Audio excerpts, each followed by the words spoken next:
Welcome back to CinemaFlix Music Picks. I'm David, your host for the most, the beast with the least. Well, the least I can do today is Bluray update, whole kind of thing. I like to do these for a couple of reasons. Number one, content. Can't think of anything else to do, this will do. But number two, most importantly, at the end of the year, it's handy for me to be able to go, that's right, that did come out this year, from my lists. So, we'll crack on. Best place to start is always the beginning, so let's start at the end. Tsukamoto from second run, third window, fourth time lucky. Tsukamoto, so from the director of Tetsuo the Iron Man, three of his later films, Killing, Haze and Adventure of Denshu Kozo. I wanted to love these, and I liked two of them and didn't like the other one. Killing is good. Haze is a bit old boyish, and Denshu Kozo is classroom bullying that turns into a saving the world massive story, which what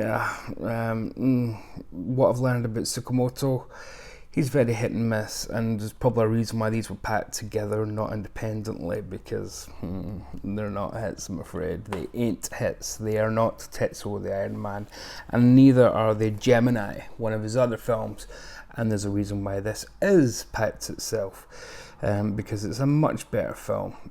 It's a Meiji horror, and it's a period film, which is very unusual for him. He's the kind of steampunk director of Japan of the time. It's about a young doctor who's got a successful practice, and a mysterious stranger comes into his life with the face of a dead person that he knows, and intrigue comes from there. So a very modern kind of story, but in a period setting, which is quite fascinating. So if you want to investigate Tsukamoto beyond Tetsuo the Iron Man, which is pretty famous film, then I'd go with Gemini rather than the actual box that says Tsukamoto on it, to be honest. One that I should have had a long time ago in my collection, and I have no idea why I didn't, the Sphinx, gothic horror par excellence, with one of my favourite actors, Robert Stephens, from, of course, The Private Life of Sherlock Holmes and Box of Delights, amongst other things. A superb actor. This is, again, it's a gothic story, but it's got very cool concepts about the soul, and how to preserve the soul, and how to lock it up to achieve immortality and whatnot. Robert Powell's in there, Alex Scott, Ralph Arliss. It's Hammer-like, but to be honest, it's more Tygon-like or something, because it's not quite Hammer. It's got that kind of, not quite Hammer. It's got that kind of feel to it, but it's a strong film. It's a strong film. It's a cool concept, not quite as cool in execution, unfortunately, but hey, worth it. Come on, it's Robert Stephens in a gothic horror, man. New from Fun City, but we get them through our new friends at Radiance. Walking the Edge, which I really like this. Anything Robert Foster and the cult realm is going to be cool. But Walking the Edge, with Nancy Kwan, just a good crime thriller. Very seedy, very gritty, very New York feel, even though it's set in Los Angeles. But I don't know if it was filmed in New York or they just tried to make it look that way. But it's got that kind of Death Wish vibe where everything's just disgusting looking. And yeah, it's quite a dark revenge film that you've seen a million times before, and you've actually seen Robert Foster in a million times before, but it's just cool. It's just cool. So yeah, highly recommended for people that like that kind of thing. You're going to know already if this is up your alley. Robert Foster, Grindhouse, revenge. Does that sound interesting to you? If not, don't bother. If it does, believe me, it's exactly what you think it is. There's no need for big descriptions on it. One of my favourite films was released this month, or this past month, by Indicator, and it is They Might Be Giants. Of course, not quoting the band, but quoting "You Should Know This, You Heathens," quoting Don Quixote, Cervantes.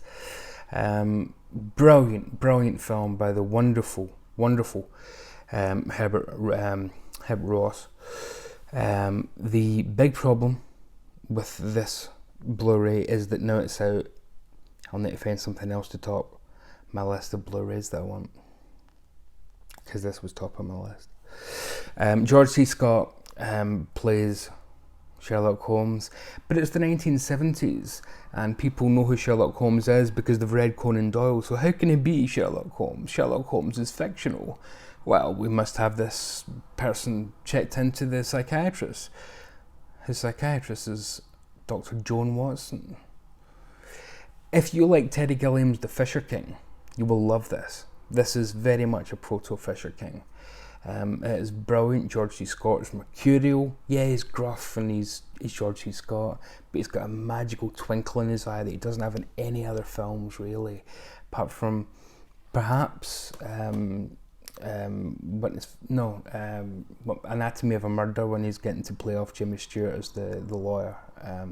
He's got a little twinkle there, but yeah, this is one of my favourite films of all time. So please, if you like magical fantasy meets reality, Proto Gilliam again, then please check this out. It is a stunning film with two amazing performances, and music from John Barry as well. So hey, from the early 60s, starring "It's Montgomery Clift, honey," to quote the Clash. It's John Huston's Freud. So nothing like David Cronenberg's Freud biopic. This is very deep, very dark for the early 60s. Along with something like Days of Wine and Roses, this is ahead of its time in terms of the way it's looking at the human condition. Wonderful all-star cast. Monty Clift, of course. Larry Parks, who you should remember, played Al Jolson in the two films, The Jolson Story and Jolson Rides Again. Of course you remember that, don't you? Susanna York, Eric Portman, wonderful stuff. This has the usual plethora of extras from Indicator, which you'd expect. Just see it. And Death of a Gunfighter, directed by Alan Smithy, very prolific pseudonym. This was the first Alan Smithy film, but actually it was picked up by Don Siegel. So if you love your Don Siegel movies, and you should, then get on board. It's Lena Horne and Richard Widmark in a good old school western. The town turns against its former marshal, you've seen this kind of trope in westerns, but not done as well as this in places. It's not a masterpiece, but it's good. If you like the renowned Psycho from Randall Scott, Bud Boddicker, add this to your collection. If you don't like westerns, probably not for you. That bundle from Indicator there also came with Night of the Following Day with Marlon Brando, which isn't here because my buddy Rich came last night and he bought as a Chinese and asked to borrow it, so I kind of had to let him because he paid for the Chinese. I can show you the empty Chinese box. From Criterion, Imitation of Life, phenomenal film. I mean, Claudette Colbert is one of the great actors of her generation, but this is ultimately all about Louise Beavers. She gives the most wonderful performance but about the single mother struggle, the race struggle, the difference that races go through in the single mothers struggle, and how it's different for a black woman as it is for a white woman. And yeah, I mean, I think it says something here about the heartbreakingly enacted by trailblazing black performers, Beavers and Washington.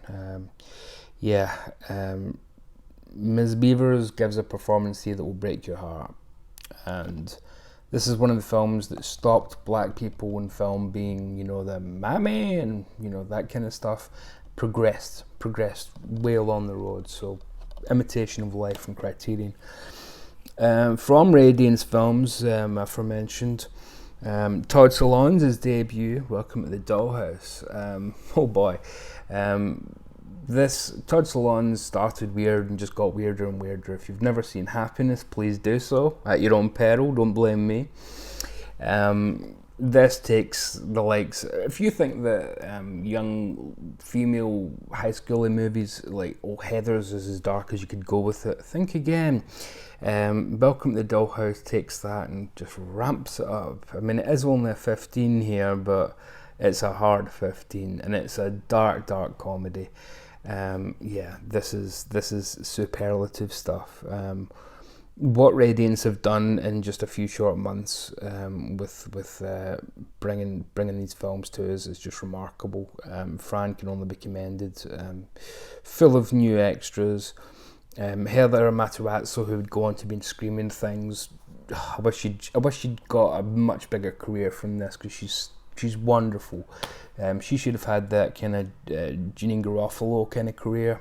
But and one thing to mention about Radiance, and I hope they keep this up, if you buy their bundles, they're giving you like an old-fashioned underground film zine. So not just a booklet, but an actual film zine. I noticed that one of the filmmakers they're highlighting is Zalewski. And Masters of Cinema have just announced a big Zalewski slate, so don't promote your competitors, guys. But yeah, like old school, it's full of writing. They know what we want. We're not interested in just filling it up with photos, although we will take Emmanuel 5 if you're offering. But yeah, I mean, even films that they're not making, to make it look like an old school one, they will throw in Emmanuel 5, to make it look like an underground grindhouse self-published thing. Just full of essay, the kind of stuff that a film geek wants, an essay about Paul Verhoeven's Dutch films, where what's his name was first discovered, Rutger Hauer. In fact, there's one of them there, De Verdi Man. So yeah, keep this up, please. And Sallow on the back cover. If you've never seen Sallow, today's Mother's Day in the UK. Get it for your mammy, trust me. Arrow released, and I've already bought the German edition, but Arrow had a nice package on it for the 4K, and Barry Forshaw does a video essay, and there's a new commentary by C. Courtney Joyner on Henry Parks. There's an hour-long making of, and generally I just love the film anyway. It's kooky, it's offbeat, it's witty. It's directed by Jacques Audiard from Deepan. He directed, and it was wonderfully shot. It's a phenomenal film of betrayal, redemption, brotherhood, darkly comedic. The sisters, brothers, John C. Reilly and Joaquin Phoenix, probably the least likely brothers in cinema, but they pull it off. Their chemistry is just unreal. It's great that Arrow were getting recent films to actually do as well, rather than just older films and then some new recent ones just for 4K. It's great that they're getting to really go to town. And then Arrow had a recent sale on this for £9. They're doing these Spotlight Friday things to get rid of things that haven't sold very well. And this just intrigued me enough. Deadly Games, nice slipcover, all embossed. What was it that took my... Yeah, it's got Steve Railsback in it, who played Charlie Manson in Helter Skelter, the TV miniseries. And it's directed by Scott Mansfield. So it's got some cool, really underground creds. We're talking not even B-movie. We're talking like you need to know your cult. You need to know your Danny Perry stuff to know these names like Joanne Harris and things. Masked Maniac, Small Town America. Every time it's about a board game, and every time the dice is thrown, and it decides who's going to meet a grisly end. But there's a wonderful development for the female characters in this film. They are not the Friday the 13th girls, apart from Ginny in part 2, who are screamers and, you know, scream queens. These women have agency and urgency. It's not a particularly great film, but the way the women are portrayed in it is very progressive for an 80s slasher. So yeah, I'll recommend it for that purpose. I paid £9 for it, as I mentioned, in the Arrow sale. I don't think I'd have wanted to pay more than that, but for what it is, an upgrade from Arrow, which I was on the fence about, and then, I'm not going to lie to you, when do I ever lie? When I'm telling the truth. I was a little bit stoned one night and forgot I ordered this. It turned up and I went, oh yeah, whoa, you know, yeah, that happens quite a lot. The Count Yorga collection. And I've already got the Count Yorga movies from Arrow, but they said we're doing a deluxe edition, and there's all sorts of new extras, and you know, don't even like the Count Yorga movies that much. No, they're good for what they are. They are essentially, Robert Quarry is the AIP version of Christopher Lee as Dracula, basically. They're trying to do their own version of that, but he's in 70s LA, and it's really kind of cool. Post-Vietnam, you know, it's got some cool stuff. I mean, it's from Bob Cowden, who did Blackula Scream, so he knew his vampire lore and how to subvert it and whatnot. And these new scans do look terrific. They are better than the original ones. And there are a lot of good new extras on this booklet with Kat Ellinger all over it.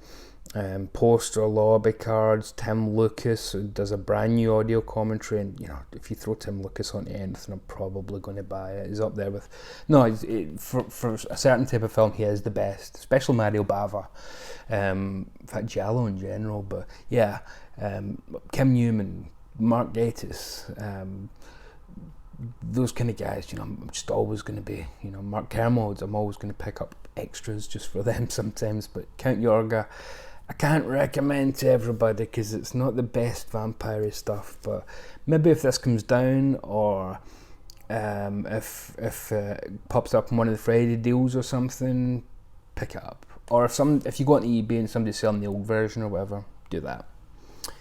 The Velvet Underground from Criterion, brilliant documentary about the Velvet Underground. This is really cool. It's done in a very Velvet Underground fashion. I like that. I like when the actual documentary is done in the style of the music. So it's cut and paste. It's very proto-punk almost. It feels like the music does. It's never just a talking heads or people sitting at monitors, the mixing desk saying this is how we did the. No, it's very the aesthetic of it is very Velvet Underground. You know, it feels like the music does, and it does have everybody that you'd want to hear from. Todd Haynes, the wonderful Todd Haynes, made it, but it's got John Cale, it's got Moback, Lou Reed, and archival footage, obviously, because it was unavailable being dead. True. Sorry, Lou, but you're dead. I wish you weren't. I loved you, man. Bit of a spiky prick, but I love spiky pricks. I can be a spiky prick myself sometimes. Yeah, this is Phil Tippett designed RoboCop. I'm sure cult fans know that. But this is Phil Tippett's stop motion animation from Shudder. And it's Mad God, and it's 18 rated. So animation 18 rated. Phil Tippett. It's it's almost a bit Nightmare Before Christmas. Is that what it's called? Yeah. See, I know the weird shit, and I don't know the mainstream stuff. Nightmare Before Christmas. It's got that kind of aesthetic to it at first, but then it goes really dark, more like I was going to say more like Guillermo del Toro, but he literally does the commentary on this, Guillermo del Toro. So I think that's pretty intentional, because it goes into the kind of underworld of souls and things. A real labour of love, a real kind of homage to Harryhausen stop motion things, but taking it in a much darker, obviously, direction. Just incredibly strong violence and gore, even though it's animated. And Phil Tippett, come on, he fucking designed RoboCop, so the guy knows what he's doing when it comes to designing.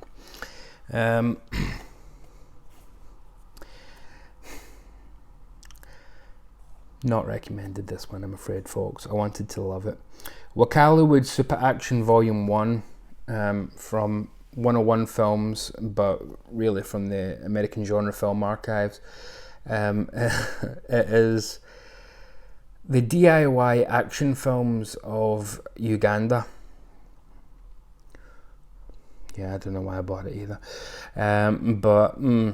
The budgets were literally a couple of $100, filmed on phones and iPads, and yeah.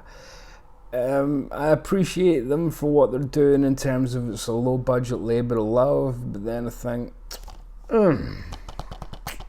I ain't no watching that again.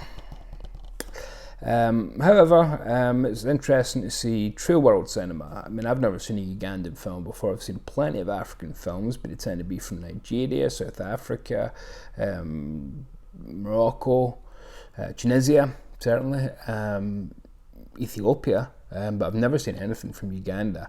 Guys, you haven't made a good first impression, but I'm guessing $200 budgets ain't always the way. There's some good action in it though for $200, mostly because the guys are nuts enough to throw themselves around. But hey, so I can't recommend that. I can't, but I bet some of you'll buy that anyway. A Candle for the Devil. You have to give him something. He does a lot of good work for the community. So A Candle for the Devil, good suspense thriller, a thriller even, not thriller. Well, maybe depends what you're watching it with, I suppose. Psycho-like, no point in hiding it. It's from Eugenio Martin, who we recently lost, the great director of Horror Express. Judy Geeson is in it. She's at a remote hotel, finds her sister who's supposed to be there is now missing. More guests start disappearing, and yeah, it's a little bit giallo, a little bit of exploitation. Kim Newman does a commentary on, along with Sean Hogan, Troy Holworth and Nathaniel Thompson do a second one. Yeah, it's a great treatment for a good film. Yeah, good film. Not a great film, but again, Eugenio Martin's so talented. Wonderful use of lighting and things, great shadows, and creates a great atmosphere. Actually, fuck it, no, I'm going to recommend that a bit higher. Yeah, bumping that up to highly recommended. I was wrong. The Spine of Night, a Shudder exclusive. Believe it or not, this is another animated film that is 18 rated from Shudder, with a guest voice cast of Richard E. Grant, Lucy Lawless, Patton Oswalt, Joe Manganiello. I think that's how it's pronounced. One of the sickest, coolest, most mind-bending animated films we've seen. And then wonderfully, it doesn't attribute that quote to anybody. So, who said that? Who said that? The Pope? Probably. Yeah, so this is a real dark fantasy. Real dark fantasy. I'm not saying Labyrinth or was the one I recently watched, Never Ending Story. Fuck, I'm glad that ended. That was pish. Yeah, I'd never seen that before. Can you believe that? But it was on the iPlayer. Yeah, I wasn't missing much. So it's a land that never was and a time that never happened. It's a really trippy, dark story about like darkness itself as a character and fights against the forces of light, which is also a character, and it's trippy as hell. I don't like to advocate drug use, but I think it probably helps for this film, and also I quite like advocating drug use. The Dunwich Horror, I feel like I might have mentioned this before, but if I didn't, from 1970, it is AIP's H.P. Lovecraft adaptation. Dean Stockwell, for It Is He, future David Lynch alum, stars as a mysterious young man who comes from a small town of Dunwich to Miskatonic University, where of course Herbert West, the reanimator himself, would study. So it is in the universe of the wider universe of H.P. Lovecraft. He is studying the occult. He meets a young student played by Sandra Dee, shredding her good young girl image. And yeah, there's some creepy stuff going on at the top of the stairs, and there's some weird goings on in, I don't think they call the town Gotham, because at this time it was so associated with Batman, but that's, or Arkham, sorry, but that's what the town was called. So there's some weird goings on. It's not particularly faithful to the original story by Lovecraft, but that's fine. It takes the bits that you need. It's the first screenwriting credit for Curtis Hanson, who directed one of my favourite films of the 90s, in LA Confidential, and one of my favourite films in the 2000s, Wonder Boys. So there you go. This one needs no explanation. Had it on video, DVD, Bluray, and now 4K. The Cabin of Dr Galagari from Masters of Cinema.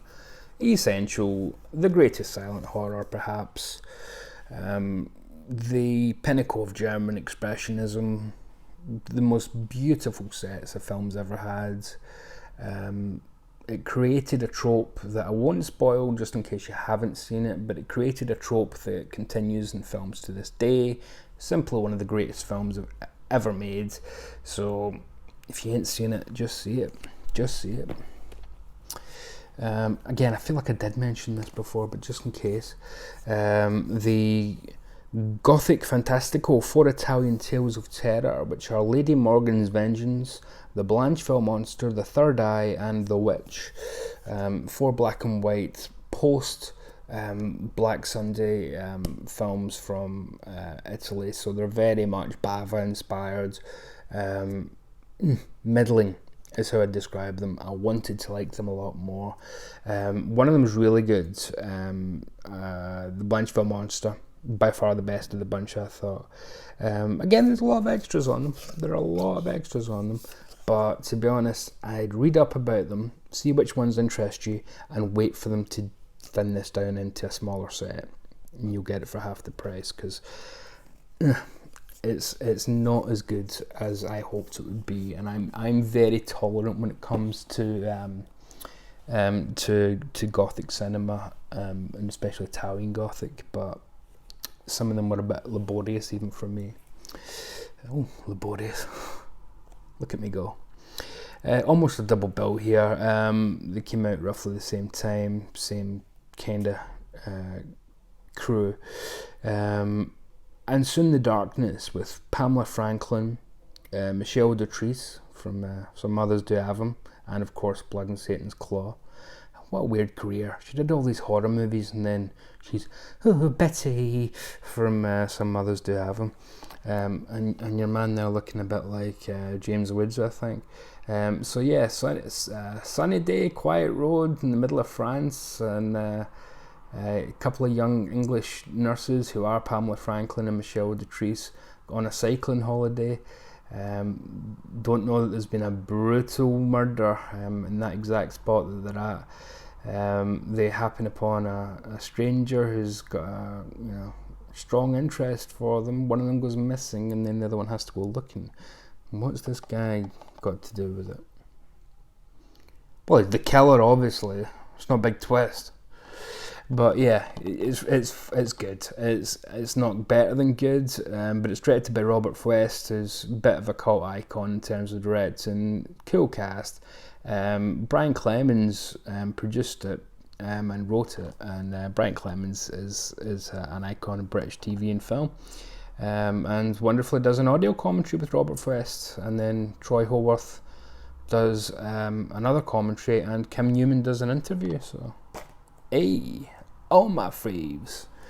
And then to go along with that, Fright, directed by Peter Collinson, starring Honor Blackman, Susan George, Ian Bannon, and John Gregson, the great Ian Bannon. Yeah, fantastic. Dennis Waterman's in here too. Dennis bloody Waterman, can you believe it? Can you, Adam and Eve it? Written by Tudor Gates, who did The Vampire Lovers and Lust from a Vampire from Hammer. This one is much more slasher-like. Susan George, obviously, from Straw Dogs and Dirty Mary, Crazy Larry. Honor Blackman, very strange to see her popping up here, but it is really atmospheric and creepy, and it does have a very disturbing tone, but it is... Yeah, stop me if you've heard this. There's a young, attractive babysitter, and then one fateful evening, she's being watched, and there's an absolute ordeal that she has to go through on one horrible night. Stop me if you've heard this kind of story before. But again, this was 1971, so this is before that cycle. This is before Halloween and whatnot. So, The Ballad of Tomlin, a wonderful version of the old Scottish folk tale, directed bizarrely by Roddy McDowall. And starring Ava Gardner. Yeah, you wouldn't put all these people together with Scottish folktale, would you? This is a wonderful, wonderful, wonderful film. I wish Roddy McDowall, a bit like Charles Laughton, only doing one film, wish he'd directed more. I mean, the BFI put this out, which tells you its own story, because they don't tend to do B-movies. Swinging London photographer Tom Lynn, Ian McShane, Lovejoy, the current bedroom favourite of beautiful, wealthy widow Ms. Cazoy, Ava Gardner, joins his lover in a kooky coven of bright young things for debauchement at a remote Scottish moorland resort. But when Tom falls for Jeanette, Stephanie Beecham, who we remember from Dracula AD 72, daughter of the local vicar, they must face the fury of a woman scorned. There's deadly games, there's drugs, there's debauchery, there's all sorts of sin going on, and you know, as always, we're on the side of the sinners, folks. So yeah, Roddy McDowall directing quite a sleazy little film, but never over the top sleazy. It stays on the right side of it. I wish he'd done more. Lenny 1, from the Cult Classics collection, is that what it's called? Yeah, Cult Classics collection from Studiocanal. Really lovely restoration. It's a cool musical from Germany from the late 80s. So it's just before the wall fell. So along with something like Wings of Desire, it's a kind of fascinating look at Berlin in that period. And it's set in Zoo Station. And it's a rock musician who gets pregnant and goes looking for the father, and the kind of strange adventures she has in that night to do it. So it's a kind of after hours musical, but you know, it inspired U2's Europa album and things. So I mean, it's got some strange elements to it, but it's kooky, it's offbeat, it's punky, and it's frenetic, and it's fun. It's fun. Definitely cult movie stuff. Violent Streets by Hideo Gosha, Masters of Cinema, or is this just Eureka? No, it is Masters of Cinema. They have continued to do these amazing things with Asian cinema. So Hideo Gosha, who had done Sword of the Beast and Three Outlaw Samurai, made this, which is a Yakuza film, so not as usual kind of staple, but it's a very baroque film. It's a very offbeat film. It's almost samurai-like in that it's or Ronin-like, in that there's this one Yakuza who kind of escapes from the life and then gets drawn back in, and you know, so it's kind of offbeat that way. You know, it kind of breaks down the code of the Yakuza in the same way that the code of the samurai would be broken down in some of his other films.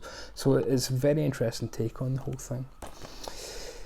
Another cult classic, The Final Program, with John Finch, Jenny Runacre, Sterling Hayden, Graham Crowden, and Patrick McGee. Try the Wine, from 2001, Clockwork Orange.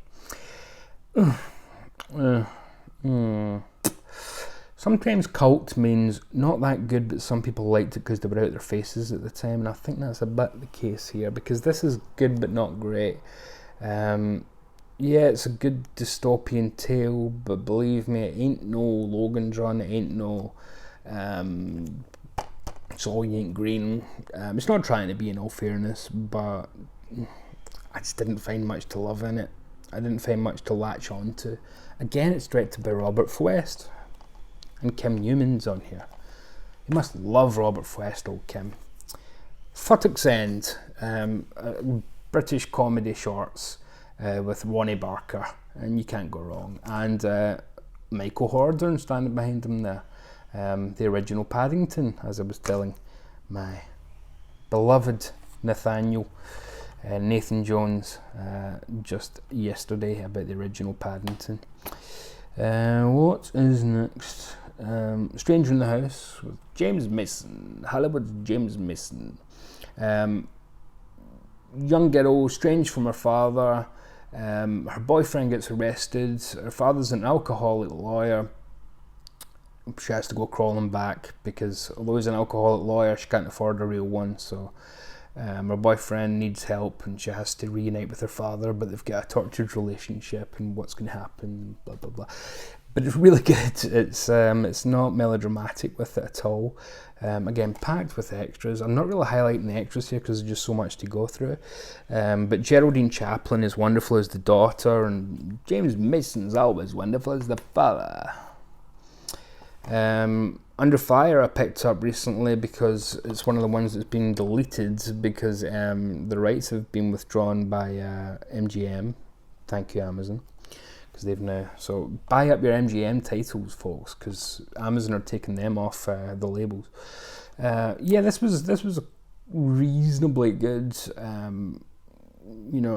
bit Salvador-like. It's got that kind of vibe to it. Not massively great. Nick Nolte is good. Gene Hackman as the reporter is totally miscast. That is not a Gene Hackman part. It's not often that he's miscast, but somehow they managed it. Young Sherlock Holmes, 1985. Steven Spielberg produced, Barry Levinson directs. Yeah, this is just a fun adventure film from my childhood that I remembered, and was very happy they put it out on Bluray. The first all CGI creature was in this film. I think that was this one. Yeah, you're going to know if you like this or not. It is actually really good though. It's not like, oh, young Sherlock Holmes, so it must be aimed at 5-year-olds. No, this works still for an older audience. It's actually a good Sherlock adventure as well. Yeah, it's a bit silly that Sherlock and Watson meet when they're kids, but and Nicholas Rowe is fantastic as Sherlock, absolutely fantastic. I'm saving you. I'm not going to talk about you yet. One that I just missed, and then Indicator had it in their OOP returns. Badge 373 with Robert Duvall. If you want to see the real life, it was his name, Eddie Egan, who was the inspiration for Popeye Doyle in The French Connection. You get him twice here because this is his story, but Eddie Egan's also in the film as an actor. So yeah, that's a bit meta. He's an ex-cop in this, but he's a bit like Gene Hackman in Night Moves. He's still he's got something to prove. This is a phenomenal film actually. It's really escaped getting higher on the radar. I'm not sure why it's not much better known. Robert Duvall, Verna Bloom, Henry Darrow, Eddie Egan, Howard Koch directed it. It's not particularly well directed, but the screenplay and the performances are so good that you'll get over that. So it's not got the car chase from The French Connection, but Robert Duvall's a total badass, total badass. Just a couple left. The Servant with Dirk Bogarde on 4K. Criterion announced their own version, but believe me, look at the extras there. Criterion have not topped what Studiocanal have just done a couple of months ago.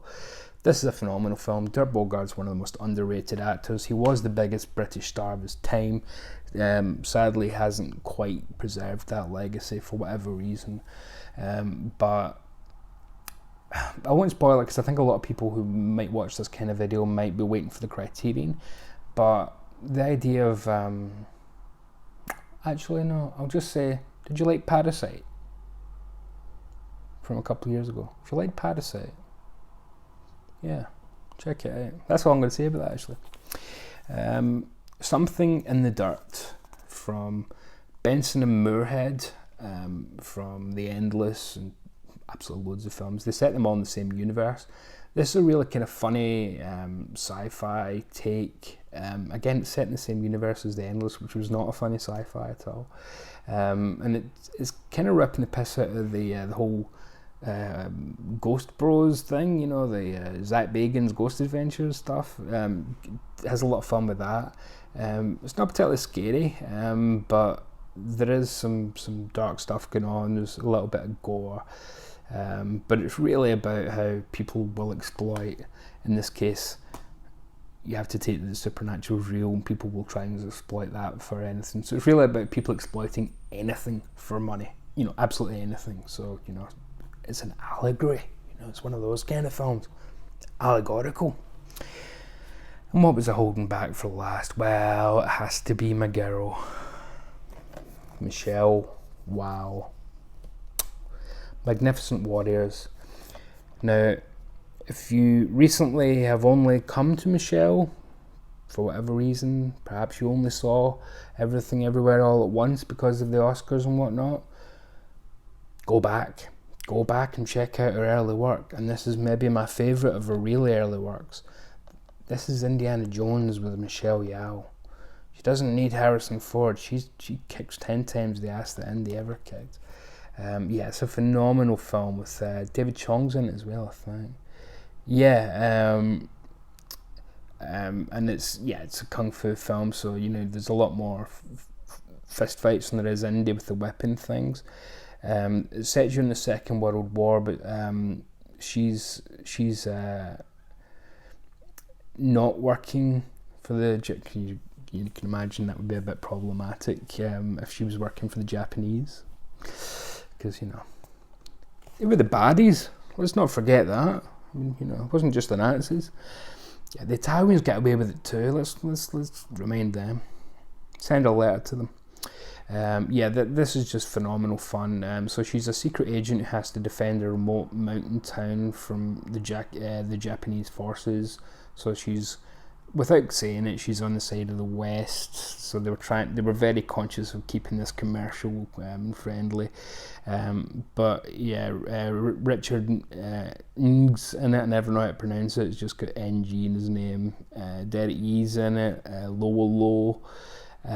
It's got the original theatrical ending, which is much better. Loads of extras. And as always with Eureka, which I'm very sad to say I don't see replicated in some of the American ones that are now coming out of these Asian cinema titles. It's got all the different dubs. Some of the American ones that I've just seen announced for Jackie Chan only have the English dubs. That's how little they think of American audiences, that they won't even think about subtitles in some cases. Well, we've got it under 45 minutes, so yeah, tried to batter through as much as I could there, so I can now get it put away in the cupboard and shelved and in some kind of order. So listen, thank you very much. If you have any pickups you want to tell me about, or any of these that you disagree with me with, maybe you think that Ugandan twofer is the greatest cinema ever put on disc, tell me about it. You'll be wrong, but tell me about it. Comments below.